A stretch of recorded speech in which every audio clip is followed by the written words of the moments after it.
And you were in there when not only Chief Justice Roberts read out loud his opinion, but also the fiery dissent from Justice Scalia. Tell me what he said and what it was like sitting in that courtroom. That's right. It was really interesting. You know, whenever you're in a courtroom, there's this moment of tension when you realize the judgment is coming, and the judges know, but nobody else knows.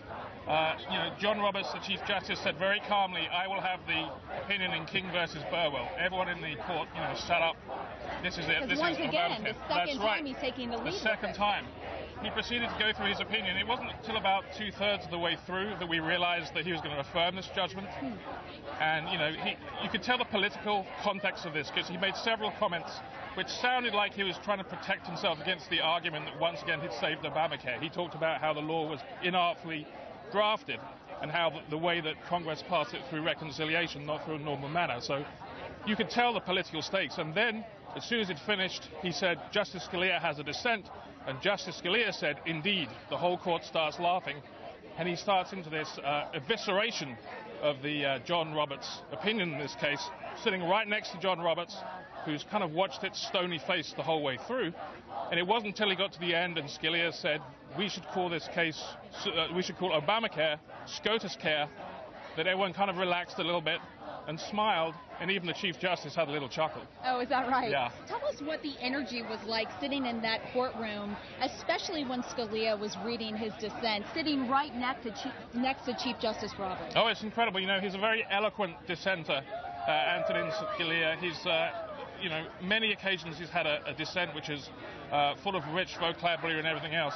And he was making the point very viscerally that the court had rewritten a law of Congress, and it wasn't the court's job to do so. He said this is a major moment in American history. He said it will set astounding precedents, and it will kind of echo through the years and confuse lawyers for years to come. So it was a fascinating clash between the top two justices in this court about the actual purpose of the court. And what's interesting, I was in the courtroom during the oral arguments for this case, and Chief Justice Roberts barely said a word during the oral arguments. Justice Scalia made his opinion more well known, so in some ways it's not a surprise that he dissented in the way that he did, but reading it out loud and using this strongly worded language is interesting to note.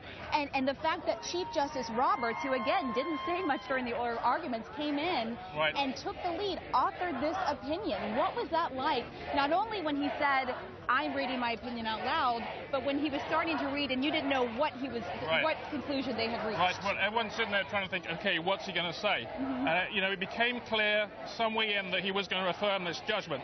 So it was very interesting. But, I think it was a case of the Chief Justice taking hold of his own Supreme Court, perhaps the two most controversial decisions, at least politically, of this court, and saying, "I am going to take responsibility for this." Some people thought he might, give the opinion to Justice Anthony Kennedy, but it was a clear case of the Chief Justice taking control of his own Supreme Court. And the fact that Justice